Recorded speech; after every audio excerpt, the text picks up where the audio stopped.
Et bonjour tout le monde. Chacun qui est temporairement dans la place où ce que vous êtes, puisque bien sûr qu'il faut savoir que là où nous sommes, on est là que temporaire.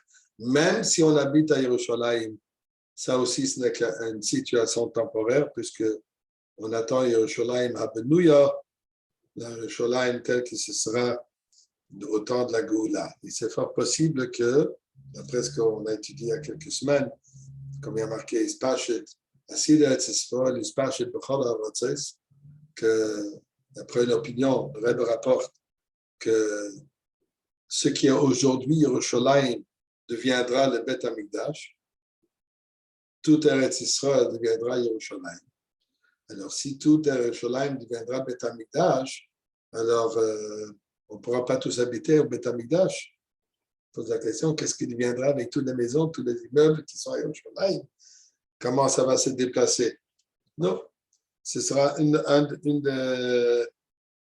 des défis, si on peut dire, que Mashiach aura, comment réarranger toute la topographie et tout le, comment on appelle, le real estate d'Eretz Israël, comment bouger tout ça.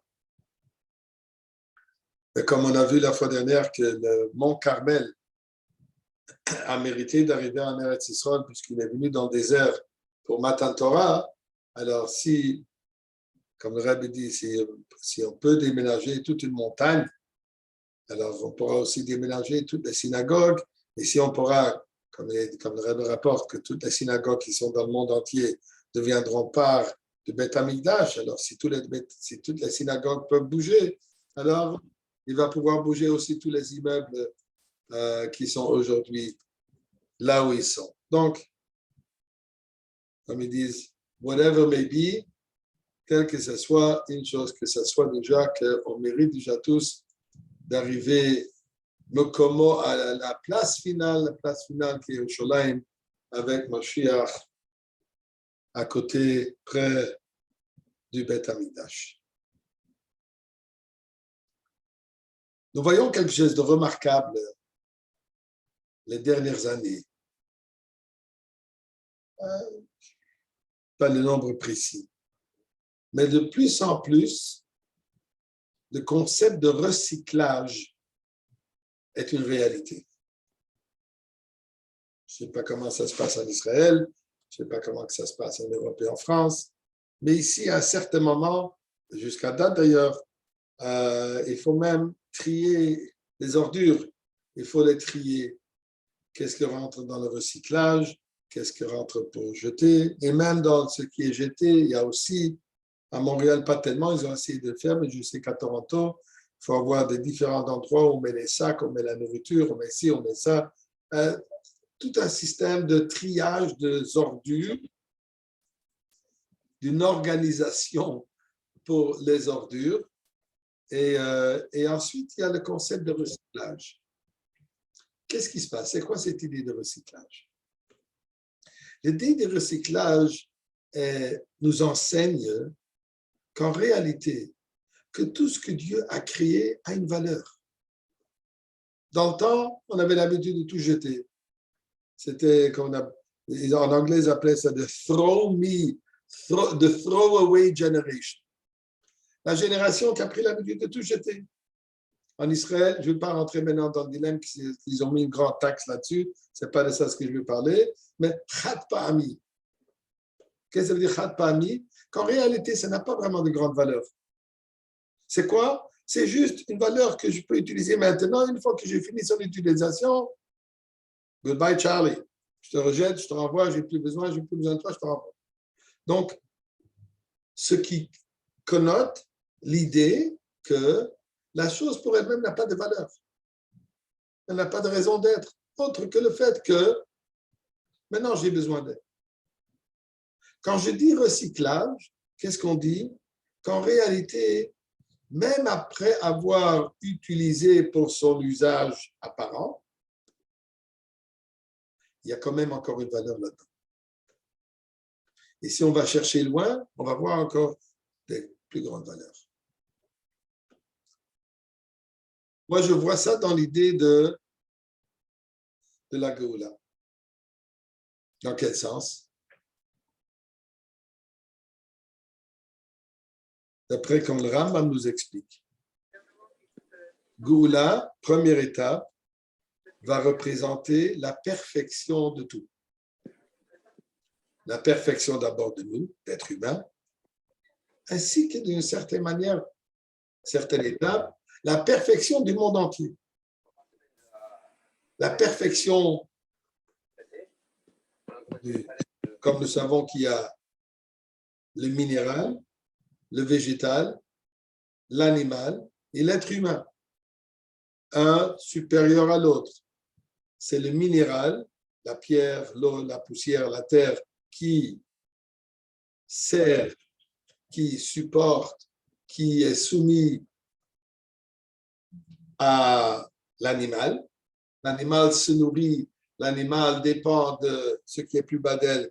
Je m'excuse, le végétal. La végétation a besoin de la terre et de l'eau pour pousser.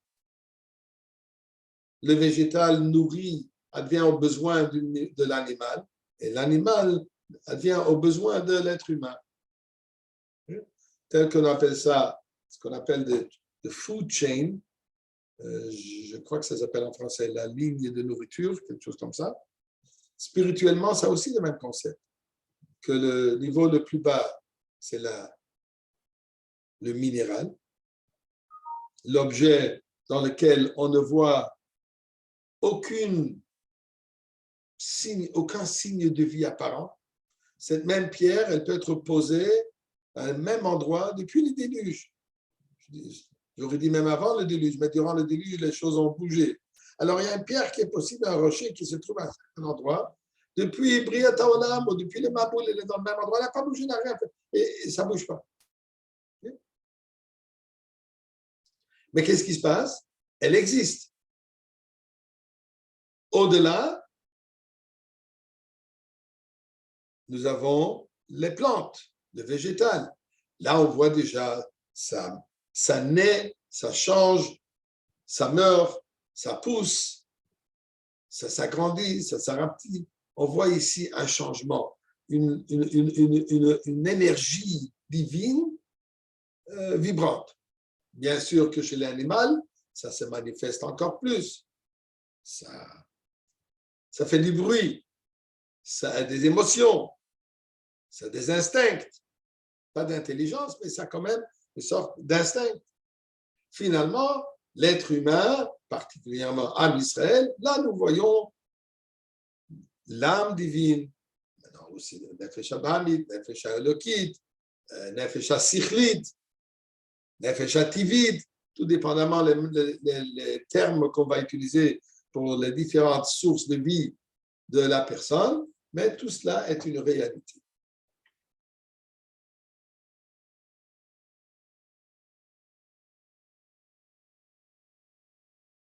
Note Trilasan Besoif.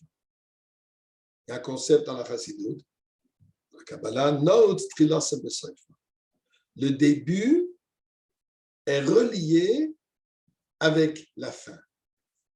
L'exemple habituel qu'on donne dans la Chassidut est quand une personne a cette idée, il va se faire construire une maison. Ça commence avec une idée, ça commence avec des plans, ça commence avec l'achat de terrain, ça commence à tout ce qui s'apprend pour construire cette maison. Mais l'idée originale, elle est focus, comme on dit en anglais, je ne sais pas comment on dit en français, elle est attentionnée à quoi? À la fin. C'est quoi la fin? Que la maison soit construite. Tout ce processus extraordinaire, l'architecture et l'architecte et l'ingénieur et tous les travaux qui rentrent là-dedans, qui prend tellement d'énergie, du temps et de l'argent et des connaissances et tout ça, mais en réalité, tout ça, ce n'est que pour arriver au but qui est quoi? Une maison finie, pouvoir y habiter. Ceci, c'était dans la marshava, dans la première pensée, tout au début du processus, de déclencher ce processus, de vouloir avoir une demeure, de vouloir avoir une maison à habiter. Tout cela, en réalité, ça culmine avec le fait que finalement, une maison a été bâtie et construit, et maintenant on peut rentrer. Alors, quand je parle, pour revenir à ce que je disais tout à l'heure, quand je parle de recyclage, ceci montre que tout ce que Dieu a créé dans le monde a une raison. N'est pas là pour jeter. Si elle n'aurait pas eu de raison du tout, Dieu n'aurait pas créé. Si elle a été créée, c'est pour qu'il y ait un but dans cette chose. Et elle a une raison d'être, une raison valable. Sinon, elle n'aurait pas existé. Ce concept, en réalité, c'est ce que Rambam nous dit, qu'avec la Géoula, tout viendra à sa perfection. Même les choses qui sont, entre guillemets, présentement jetables. Si je peux vous demander, si ça ne vous dérange pas, de vous mettre sur mute, il y a des échos qu'on entend un peu partout. Ce sera apprécié pour ne pas déranger les autres personnes qui sont à l'écoute. Donc, je vais mettre le micro en muet, hein, d'accord? Ok, si tu peux faire ça, Gérard, ce sera apprécié. Merci. Voilà, sauf le tien. Attends, le tien. Il y en a qui n'arrivent pas à se connecter. Non, il n'y a aucune raison. Je les vois ici. Il y a 16 personnes qui se sont connectées. Donc, je vois connected to audio, je ne sais pas, en tout cas. Bon. Alors, non, Zoutchier, ton micro est désactivé. Si tu peux, réactive ton micro. Réactive ton micro. Voilà, ok, c'est bon. Bien. On continue, okay. C'est bon. Alors, pourquoi j'ai dit tout cela? Eh bien, ceci a un rapport direct avec la paracha de cette semaine, de la semaine dernière, de la semaine prochaine, les quelques parchiotes qui sont reliés, Trumot, Tzavek, ici, Sobayak, El Koudé, tout cela qui sont reliés, qui en discutent et qu'on rapporte, que la Torah discute de la construction du Mishkan. Construction du Mishkan, une entreprise de grande envergure, une grande construction. Ça a pris Roach Elohim, ça a pris l'esprit divin de Moshe Rabbeinu, ça a impliqué tout le peuple juif, ça a impliqué Moshe Rabbeinu, ça a impliqué Dieu lui-même aussi. Il a participé dans la construction, comme pour dire, il y avait certaines choses que Moshe Rabbeinu ne savait pas comment le faire, et Dieu l'a fait pour lui, la menorah et d'autres choses, que Dieu lui a montré comment que ça doit se passer, comment ça doit se faire, et ainsi de suite. Alors, quand on regarde un peu les différents matériaux qui ont été créés, qui ont été utilisés pour le Beth Amikdash, pour le Mishkan, on voit quelque chose de remarquable. On va y aller étape par étape. À la fin de la paracha de Pekudei,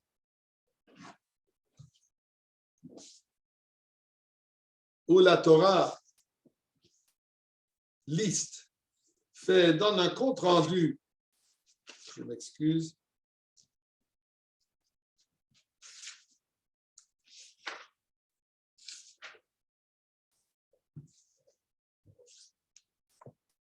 dans la paracha de Pekudei, cette année, Vayakel Pekudei sont séparés, mais ça se suit la paracha de cette semaine. La paracha de Pekudei, qu'est-ce qu'il est dit? La Torah fait un compte précis de tout ce que, combien Kol HaZahav Sulam Lacha, combien d'or a été utilisé, combien d'argent a été utilisé, combien de Nechoshet a été utilisé. Il nous donne un compte rendu précis de la comptabilité précise de tout ce qui a été utilisé. D'ailleurs, il y a un médrash extraordinaire, et Rashi, je prends le rapport, que Moshe Rabbeinu était très anxieux. Pourquoi? Puisque dans son compte, il lui manquait quelques pièces de cuivre qu'il ne pouvait pas donner un compte précis. Qu'est-ce qui se passe? Il avait peur qu'on va dire, ah, il a volé l'argent. Moshe Rabbeinu, c'est 1000 et quelques sous en poche. Okay? Alors, Dieu lui a dit, ne t'en fais pas, moi je vais témoigner à ton honnêteté, donc tu n'as pas à craindre. Mais la Torah nous donne un compte rendu précis. Zor, Kesef Nechoshes. D'ailleurs, comme on sait au début de la paracha Trouma, qu'est-ce qui a marqué? Qu'il faut amener les ors, et les différentes, les cuirs qu'ils avaient besoin, et la laine, et toutes les différentes choses pour tisser les rideaux, et ainsi de suite.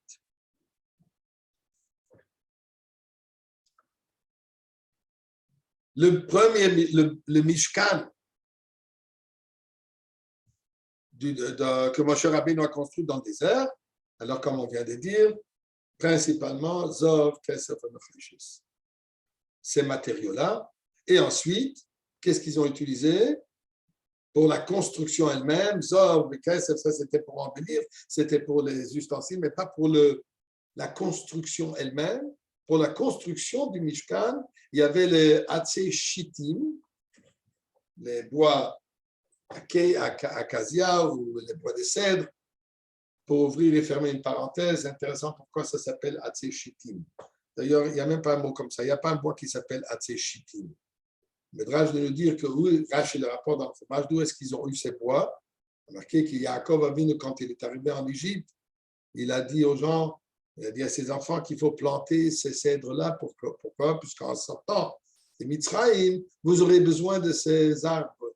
Ce sont des arbres qui sont très hauts, très puissants, très droits, donc bon pour la construction, donc bon pour ce qui était besoin pour le Mishkan. Alors, n'oubliez pas qu'ils étaient 210 ans en Égypte. Alors, il y avait quelques des individus ils se sont engagés à s'occuper de ces bois, planter, replanter, assurer que ces bois, ces arbres restent intacts. Et les gens se moquaient d'eux. Pourquoi vous faites ces bois? Pour qui? On est ici, on ne sort pas. Les gens se moquaient. Vous croyez toujours à ce que vous avez entendu il y a 200 ans que vous allez sortir d'ici? Oubliez, on est ici, c'est notre réalité. Comme ils disent en anglais, wake up and smell the coffee, this is it, on reste là, on est ici. Ça fait deux décennies que nous sommes là et on ne sort pas d'ici. Mais il y avait ceux qui n'ont pas lâché. Ils avaient la croyance. Ils ont dit, ici, Yaakov Avinu. On a entendu qu'il y a plusieurs générations, Yaakov Avinu. Lui, il a dit qu'on va sortir, on aura besoin de ces arbres, on les plante. Ces gens qui disaient, qui éprouvaient cette émouna, on les appelait les idiots, shoitim. En anglais, the fools. Les idiots, les imbéciles. Pour ça, la Torah leur donne ce compliment que ces bois, ces arbres, que toute la construction du Mishkan en dépend, va s'appeler Hatzei Shittim, le bois de Shittim, de ces gens qui, eux, ils ont eu cette émouna apparemment stupide, idiote. Ça, c'est la émouna avec laquelle ils ont pu survivre et assurer qu'on puisse construire le Mishkan. Mais donc, les murs du Mishkan, ils étaient faits de ces poteaux, avec des rideaux tissés de la laine et d'autres fils, ainsi que le cuir. Or, Tachash, l'histoire qu'on voit dans la Passouk avant, Tachash était un animal, le cuir avait toutes sortes de très belles couleurs, différentes opinions. Est-ce que c'était un animal qui existe ou c'était juste là pour ce moment? D'après majorité d'opinions, c'était un animal qui est apparu justement pour le besoin du Mishkan, pour avoir ce beau cuir. Mais donc, qu'est-ce que le Mishkan a été construit principalement? Tzomeach et Chai. Tzomeach, donc, les arbres, et Chai, l'animal. Ça, c'était matière de base principale pour la construction du Mishkan. Ce qu'ils ont utilisé, l'or, ça c'était plutôt pour l'or et l'argent, c'était pour les ustensiles. Un peu de cuivre pour soutenir ces piliers de Hatzei Shittim. Donc ça c'était le Mishkan. La prochaine construction de Mishkan, la prochaine temple qui a été construit, ça a été le Mishkan Shiloh. Quand Am Israël se trouvait dans la ville de Shiloh, qu'à cette époque, ça c'était durant le temps de Melachim, à cette époque, Shiloh était la capitale de la communauté la capitale religieuse, la capitale de l'armée. Ça, c'était l'endroit principal de le siège donc de Am Israël en Eretz Israël à cette époque. À ce moment, ils avaient construit le Mishkan Shiloh, et d'ailleurs, il a tenu pendant 369 ans. Celui-là, ce Mishkan, donc Mishkan qui représente aussi une hutte, si on veut, une construction temporaire. D'ailleurs, le Mishkan de Beth Amikdash, du désert, il était entièrement temporaire. Il est démonté régulièrement. Il fallait le monter et le démonter. Donc, ceci n'était que ce qu'ils appellent le Mishkan mobile, le temple mobile. C'est pour ça qu'il y a ceux qui disent que Moshe Rabbeinu a dû être à Lubavitch. Il y a lui qui a pu penser de faire un Mishkan tank, un Mishkan mobile. Et ça, c'était le Mishkan. Et ensuite, suite à cela, il y avait le Mishkan Shiloh. Là, c'était déjà un peu plus permanent.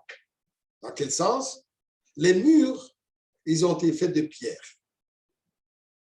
Les ustensiles à l'intérieur et tous les équipements et tous les clés Kodesh, tout ça, c'était les mêmes que dans le Mishkan. La Kodesh, c'était le même, la menorah, c'était la même, et ainsi de suite. Le Mizbeach était différent. Le Mizbeach extérieur était différent. Mais le Mizbeach en or, c'était la même. Et, mais le toit, ça a été fait de cuir. Donc maintenant, quand on regarde le Mishkan Shiloh, matière de base utilisée, pierre, minérale et l'animal. Du bois, il n'y avait pas dans le Mishkan Shiloh. Donc ici, l'utilisation était, le Mishkan de Moshe Rabbeinu était le végétal et l'animal, le bois et l'animal. Dans le Mishkan Shiloh, c'était la pierre et l'animal, principalement. Il était un peu plus permanent, mais quand même temporaire. Où est-ce qu'on voit ici que c'était temporaire, moins encore que le Beth Amikdash, on va y arriver tout de suite, puisque l'endroit où le Mishkan Shiloh était construit, une fois qu'il a été démonté, qu'ils sont partis du Shiloh, l'endroit n'est pas resté sain. Donc, il était, malgré le fait qu'il était construit avec des pierres qui représentent une certaine permanence, mais ce n'est pas permanent à toujours.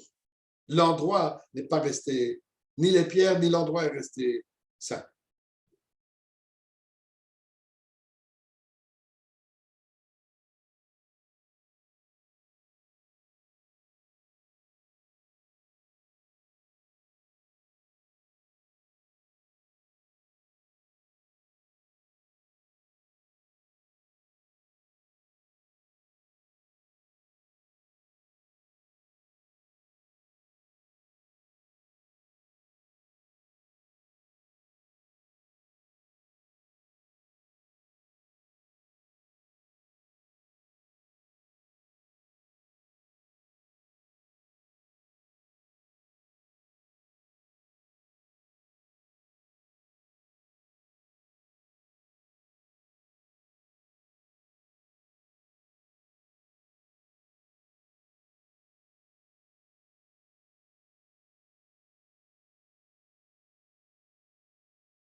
Je crois que ça nous montre encore qu'on n'est pas encore au monde parfait. Avec tout ce qu'on a dit tout à l'heure, qu'on se rapproche de voir quand le monde se perfectionne, oui, il se perfectionne, mais on n'est pas encore arrivé au but. Ça demande la goula entière. OK. Alors, on a vu que Mishkan Shiloh, construit avec des pierres, le toit en cuir, mais plus permanent que le Mishkan du désert qui est ambulant, mais pas une permanence absolue. Pourquoi? Puisqu'une fois qu'après les 369 ans qu'elle a été détruite, l'endroit même n'est pas saint, n'est pas sacré. On arrive au Beth Amikdash, le premier et le deuxième Beth Amikdash, construit par Shlomo HaMelech. Là, matière de base, la pierre. Tous les murs sont construits en pierre Et le toit aussi est fait du bois et de pierre. Un mélange de bois et de pierre pour soutenir. Donc, nous voyons d'abord, et malgré le fait qu'elle a été détruite, les deux ont été détruits, mais on voit quand même un concept de permanence là, que le fait qu'aujourd'hui, la Harabayit, l'endroit où le Beth Amikdash a été construit, est malheureusement détruit. L'endroit lui-même, il est sacré. On n'a pas le droit d'y monter. Je ne vais pas rentrer maintenant dans toute la polémique, certes monte, et des rabbinim qui permettent, d'autres qui ne permettent pas rentrer là-dedans. Mais d'une manière ou d'une autre, c'est certain que dans tout l'Arabite, on ne peut pas y aller. Il y a certains qui disent quel endroit est permis, quel endroit n'est pas permis. Bon, c'est une controverse pour elle-même. D'après le Rebbe, on a compris qu'il ne faut pas y aller. Mais, donc, malgré le fait qu'elle a été détruite, les deux ont été détruits, mais il y a quand même une permanence qui s'est créée, que l'endroit est resté Makom Kadosh. Donc, Mishkan, premier, végétal, animal, Mishkan Shiloh, minéral, animal, Beth Amikdash, minéral et végétal. Le niveau le plus bas de ces quatre, c'est le minéral.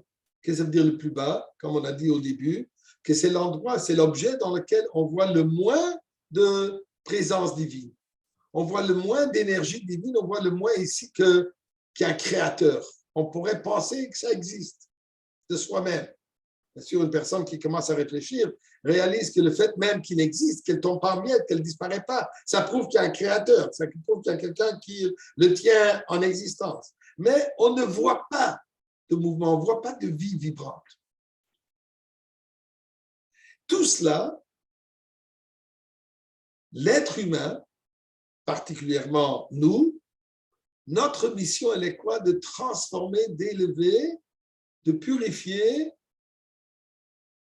afin que cet objet ne soit pas seulement un objet qui sert pour une mitzvah, mais que l'objet lui-même devient part intègre d'une mitzvah, que l'objet lui-même devient une part intègre où la divinité est présente dans l'objet elle-même.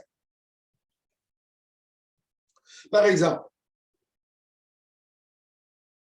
le fameux âne, il y a le chamor d'Avraham Avinu et le chamor avec Moshe Rabbeinu, le chamor d'Avraham Avinu qui est parti à Kedat Yitzhak. Ensuite, le même chamor qui est parti pour Moshe Rabbeinu, il est parti dans le désert en Égypte pour délivrer Am Yisraël. Et c'est aussi le même chamor, c'est le même âne qui est chamor Shel Mashiach. C'est quoi cette affaire de ce chamor? Qu'est-ce qui se passe avec cet âne? Comme c'est expliqué, on parle de chamor, on parle de chomer, la matière. Dans le temps d'Avraham Avinu, il ne pouvait pas transformer le chamor. Il n'avait pas cette capacité, cette possibilité de transformer la matière elle-même pour qu'elle devienne part intègre d'une mitzvah. Tout ce qu'il a pu faire, qu'est-ce qu'il a marqué? Qu'est-ce qu'il a transporté sur le chamor? Sur le chamor, Avraham Avinu, il a mis juste le bois, les accessoires avec lesquels il va faire la mitzvah. Même Yitzhak lui-même, il était censé être la mitzvah. Yitzhak lui-même, il était censé être le korban. Lui non plus n'était pas assis sur le chamor. Seulement les accessoires pour faire une mitzvah, c'est ça ce que le chamor pouvait transporter. Donc, le chamor lui-même ne pouvait pas participer dans la mitzvah. Au point que, quand ils se sont rapprochés déjà pour faire la mitzvah, il a laissé Eliezer et le chamor, il les a laissés là-bas en arrière et pour aller faire la mitzvah. Donc, le chomer, la matière n'était pas encore il n'y avait pas cette possibilité de transformer, de purifier, d'élever le chomer, la matière brute. Dans le temps, Moshe Rabbeinu qui se rapproche à Matan Torah. Matan Torah qui était le moment où il y a eu cette fusion entre le divin et le matériel. Où Dieu dit, Vayéred Hashem Alar Sinaï, je descends sur le mont Sinaï, et Dieu s'est fusionné avec la matière afin que la matière puisse aussi être transformée en un objet sacré. Comme nous avons aujourd'hui, on prend par exemple, les louchot, une pierre qui est devenue la chose la plus précieuse. On prend un parchemin, on nous fait de ça, de filim, c'est Torah, mezuzot, tzitzit et ainsi de suite. Tous les objets qu'on utilise aujourd'hui, et elles sont métamorphosées en devenant un objet de Kedusha. L'objet lui-même est un objet kadosh. L'objet lui-même est un objet saint et sacré. Pas seulement un accessoire pour une mitzvah, mais l'objet même, c'est un objet de Kedusha. Ceci est devenu une possibilité au moment de Mont Sinaï.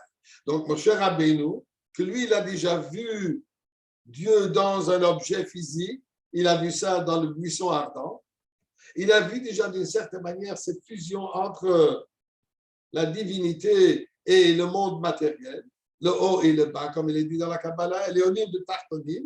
Alors lui, maintenant, il a pris le chamor, le chomer, la matière, et il a transporté sa famille qui était assise, sa femme et ses enfants. Eux étaient assis sur ce chamor pour aller en Égypte. Donc, lui-même, pas encore. Mais le chomer est déjà arrivé à un niveau que puisse participer dans la mission et transporter, supporter et amener la famille de Moshe Rabbeinu. C'est dans ce sens. Quelle matière, après qu'on a reçu la Torah, quelle matière maintenant est-ce qu'ils étaient capables de transformer, d'élever, de purifier? Les seules choses qu'ils étaient à ce moment capables de purifier étaient le tzomeach et le chai. Le végétal, donc les arbres, et chai, l'animal. Le chomer, les pierres, le minéral, ça, ce n'était pas encore un niveau de pouvoir entièrement transformé. Ils ont eu une petite utilisation, l'or un peu, etc. Mais pour pouvoir vraiment la pierre qui représente le minéral principal, ça, ils n'étaient pas capables encore de transformer. Ceci est devenu une possibilité au moment de Mishkan Shiloh, quelques centaines d'années plus tard, après qu'on a déjà été plus impliqué dans Torah Mitzvot.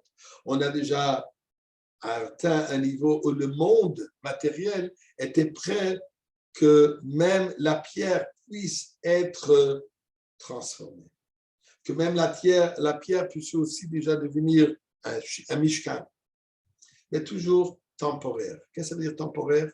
Ce n'est pas encore complètement transformé qu'elle est devenue entièrement un objet sacré. Il y a quand même un aspect de, par manque de meilleurs mots, araï, temporaire. Beth Amikdash, là on atteint déjà un niveau plus avancé. Maintenant, on peut déjà construire tout le Beth Amikdash, même le toit du Beth Amikdash. Le Beth Amikdash en entier est déjà, il y a le Am Israël, le niveau du peuple juif était à ce moment déjà à un niveau de pouvoir élever même la pierre, à un niveau que ça devient d'une certaine manière permanent. De quelle manière? Que la terre, elle est devenue la terre sainte. D'ailleurs, Eretz Israël, on l'appelle Eretz HaKodesh. Mais si on parle plus que ça, ici on parle que l'endroit du Beth Amikdash, dans le Beth Amikdash a été construit, l'endroit même, la pierre, la poussière, la terre, du minéral, est devenu un objet de Kedusha. Donc, on atteint déjà même un niveau de pouvoir élever même le minéral. Donc ça, c'est une ascension graduelle d'élévation, le niveau le plus bas, même le minéral, même la pierre. Mais parmi tout ça, nous voyons qu'un minéral a été défendu d'utiliser. Dans toutes ces choses, ni dans le Mishkan premier, Mishkan Shiloh premier, deuxième étage, Barzel, le fer était interdit d'utiliser. D'ailleurs, on sait que les pierres, comme il y a marqué pour le Misbéach, ça a été interdit de couper les pierres avec une scie en fer.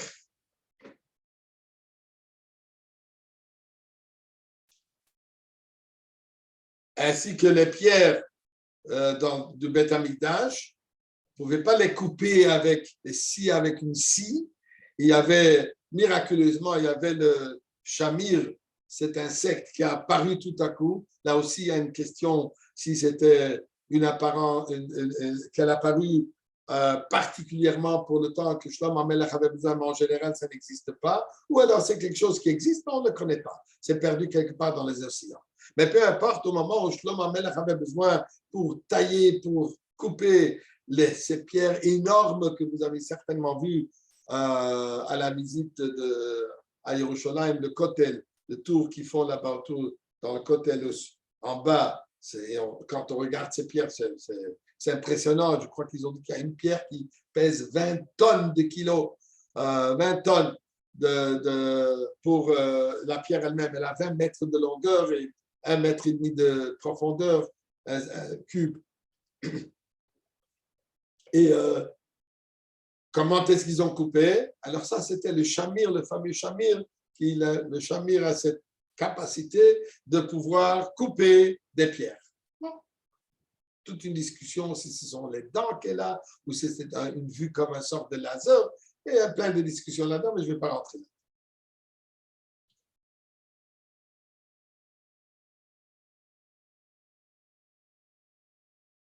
là. Donc, et tout cela, pourquoi? Puisque le fer, on n'a pas le droit d'utiliser. La raison, puisque le fer est considéré un métal utilisé pour des armes, pour la destruction, pour se battre, pour la négativité. Dit à Kadosh Baruch de ne pas utiliser une matière qui est une matière principalement une matière de destruction. On ne va pas utiliser ça pour le Beth Amikdash qui est un endroit de paix. Le Beth Amikdash qui est un endroit de Kedusha. Le Beth Amikdash qui est un endroit de divinité, de positivité. Le négatif n'y appartient pas. Ne peut pas participer, ne peut pas être présent, ne peut pas avoir aucun service, ne peut pas avoir aucun rapport, aucune shaykhout avec le Beth Amikdash. Pourquoi? Puisque ça, c'est destructif et Beth Amikdash, c'est tout construit. Et tout ce qui est destructif n'a pas de rapport avec le Beth Amikdash. Et là, nous trouvons quelque chose d'intéressant. Il y a marqué dans le Divrei Hayamim,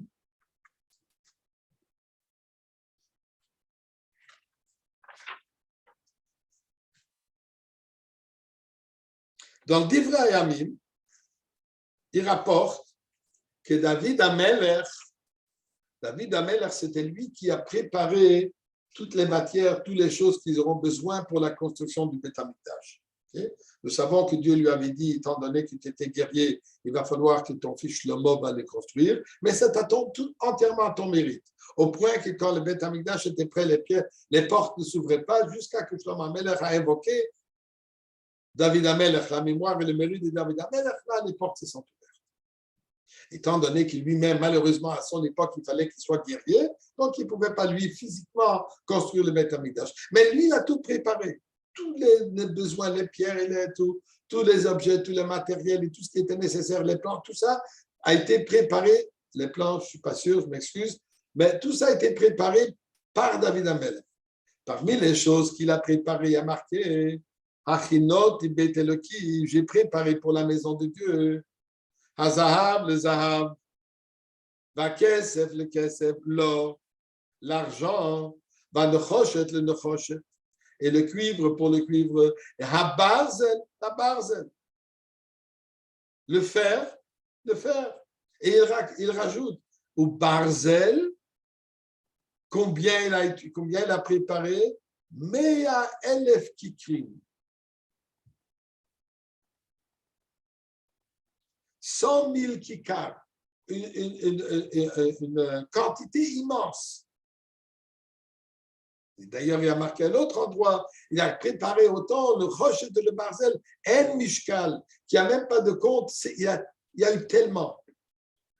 Question qui se pose, mais pourquoi il a préparé le Barzel? On n'a pas le droit d'utiliser le Barzel dans le Beth Amikdash. Pourquoi il a préparé le Barzel? Pourquoi il a préparé le fer?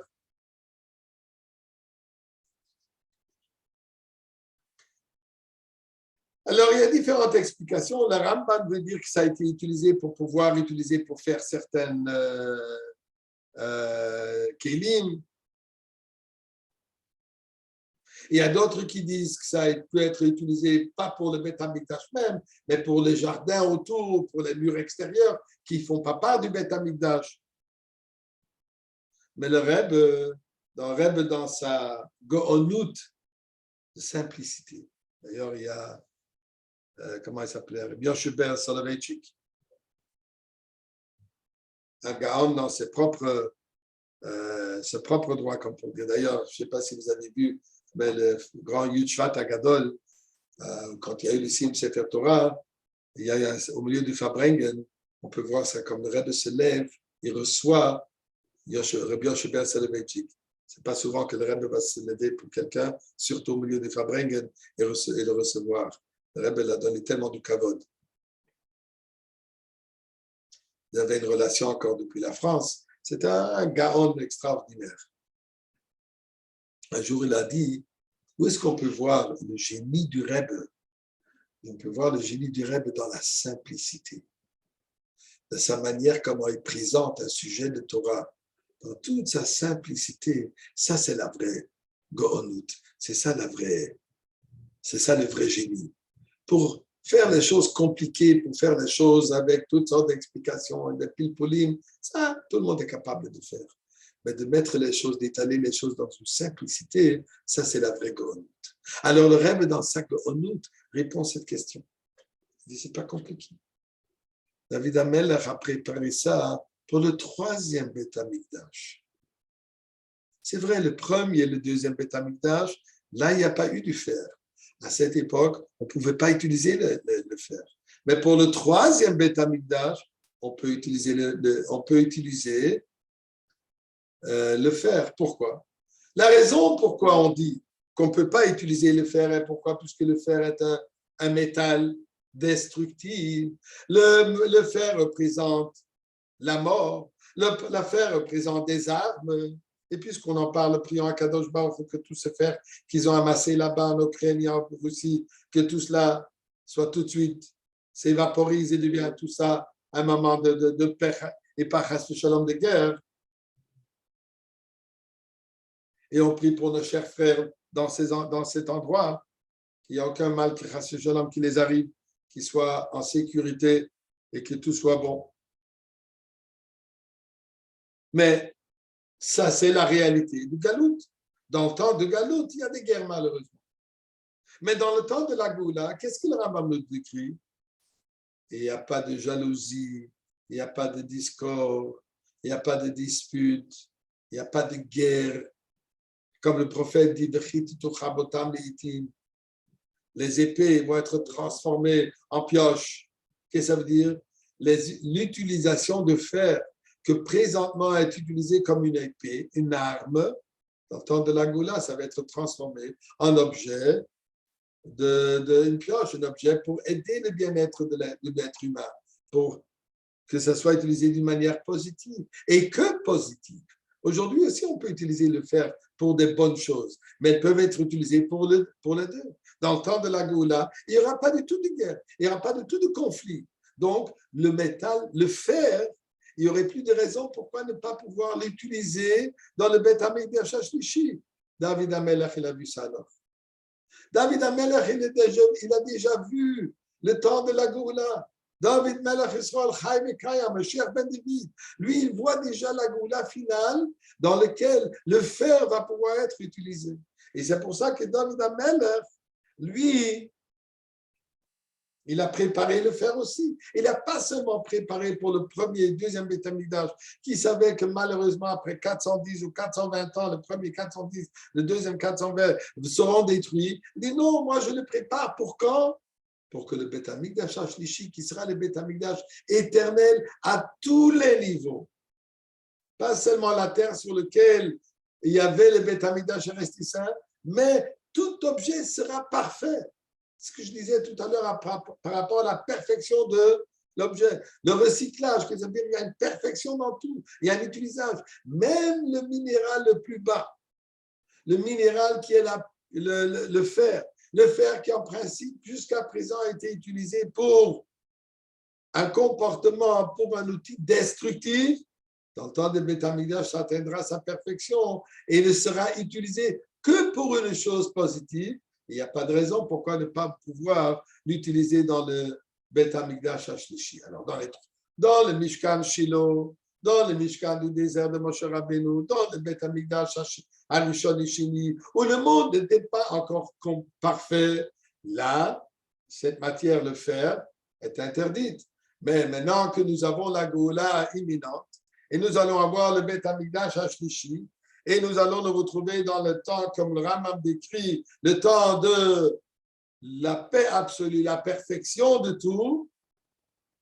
Nous allons avoir aussi le fer qui sera parmi les objets, parmi les matières utilisées dans le Beth Amikdash. Que Dieu nous aide, que nous on est déjà aujourd'hui et qu'on se retrouve tous ensemble à l'entrée principale du Beth Amikdash.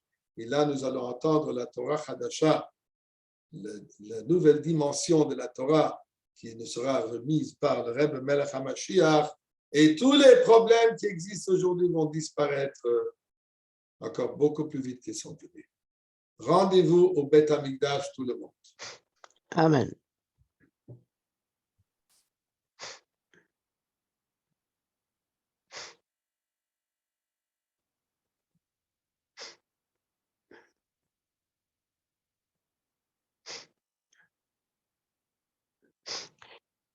Asta,